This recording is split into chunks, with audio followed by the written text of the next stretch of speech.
Hi friends, how are you? In this video we are going to learn about the myasthenia gravis, which is one of the neuromuscular dysfunction. Okay, myasthenia gravis. It is a neuromuscular disorder of autoimmune nature characterized by weakness and fatigability of skeletal muscle that gradually worsens as the muscle are used. Myasthenia gravis is a neuromuscular disorder of autoimmune nature characterized by weakness and fatigability of skeletal muscles that gradually worsens as the muscles are used. Next, etiology. Myasthenia gravis results from a decrease in the number of acetylcholine receptors present on the motor end plate due to the production of circulating autoantibodies against these receptors. Okay, myasthenia gravis results from a decrease in the number of acetylcholine receptors. Why the myasthenia gravis occur? Due to the decrease in the number of acetylcholine receptors present on motor end plate due to the production of circulating autoantibodies against these receptors. Okay. Moreover, the postsynaptic folds are flattened or simplified.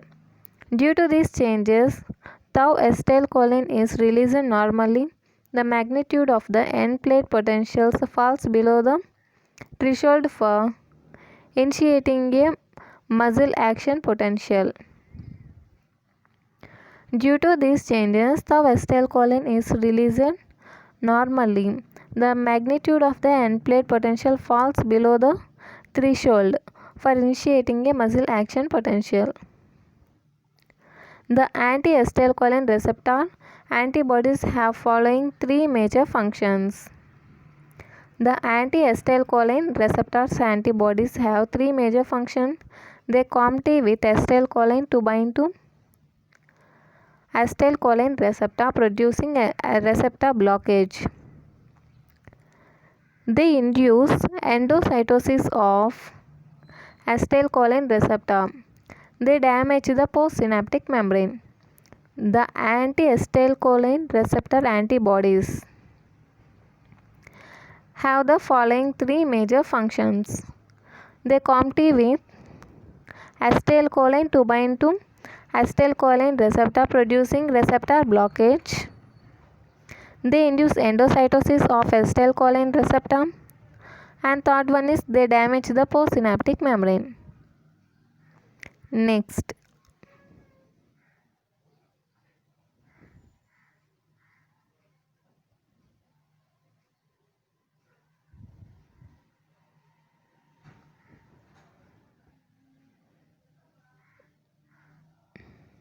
if you observe this diagram, this is in normal neuromuscular transmission.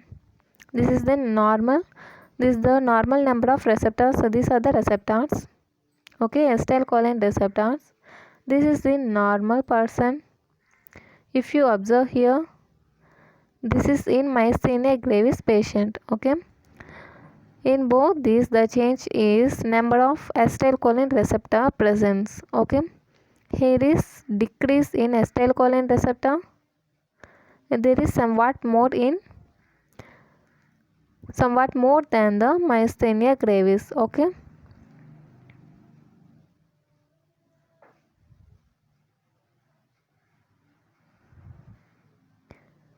If you observe this postsynaptic fold, if you observe here, this is the postsynaptic fold. This is flat or somewhat shallow in myasthenia gravis. Okay.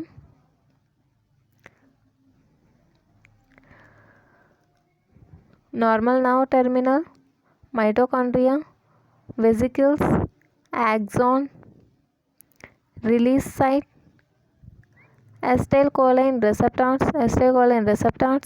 and postsynaptic fold. This is the muscle. And next coming here, this is in myasthenia gravis. Nerve terminal, decreased or reduced acetylcholine receptors, widened synaptic space, and flattened and simplified postsynaptic folds. Okay, next, features. Features of person with myasthenia gravis. First, fatigue. Normally, on repeated stimulation of the motor nerve, the amount of acetylcholine released per action potential gradually decreases presynaptic rundown. Normally, on repeated stimulation of motor nerve, the amount of acetylcholine released per action potential gradually decreases presynaptic rundown. But the amount is enough to generate an end plate potential well above the threshold level. But the amount is enough to generate an end plate potential well above the threshold level. In myasthenia patients,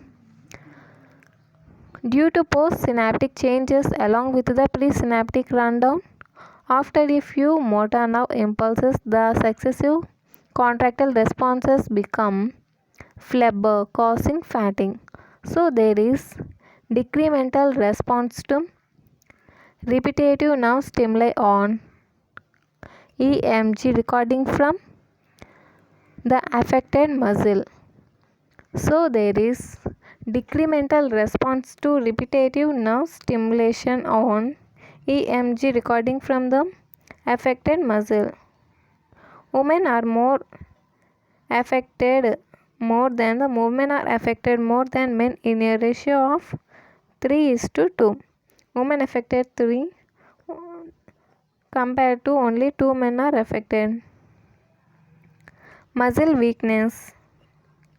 Muscle weakness increases during prolonged use of the muscle and improves after rest or sleep.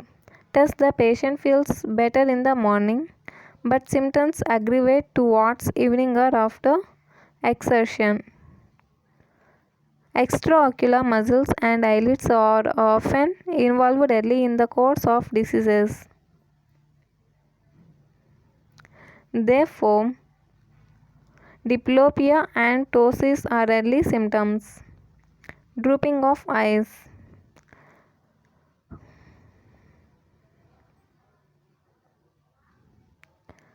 If you observe here, ptosis is the main symptom that's seen in the myasthenia gravis. If you observe here in the both eyes, this left eye is more affected when compared to that of right eye. Left eye is more affected. Okay.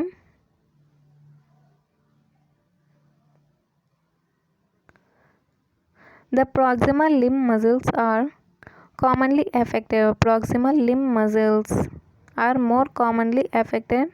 In severe cases, respiratory muscle paralysis lead to the death.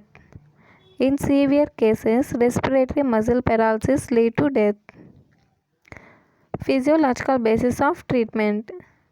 Current modalities of treatment are as follows. Administration of ACHG. Examples of these drugs are pyridostigmine and neostigmine. They increase the concentration of acetylcholine at the neuromuscular junction. Administration of ACHE inhibitors. Examples of these drugs are pyridostigmine and neostigmine.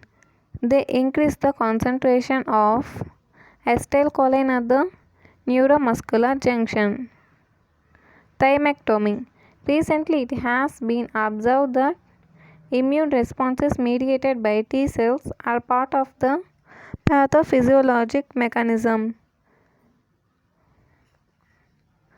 Thymectomy is therefore helpful. It blunts down the immune response and improves the condition. Thymectomy. Recently, it has been observed that Immune responses mediated T cells are part of the pathophysiologic mechanism. Thymectomy is therefore helpful. It blunts down the immune response and improves the condition. Next, immunosuppression. Immunosuppression drugs, glucocorticoids and azathioprine are useful. They inhibit the immunological mechanisms. Immunosuppressive drugs, glucocorticoids and azathioprine are useful. They inhibit the immunological mechanisms. Plasmapheresis. Plasmapheresis removes the acetylcholine receptor antibodies from plasma. Plasmapheresis removes acetylcholine receptor antibodies from the plasma. In next video, we are going to learn about the Lambert-Eaton myasthenic syndrome. It is one of the neuromuscular dysfunction. Okay, if you like this video, like, share and subscribe. Thank you.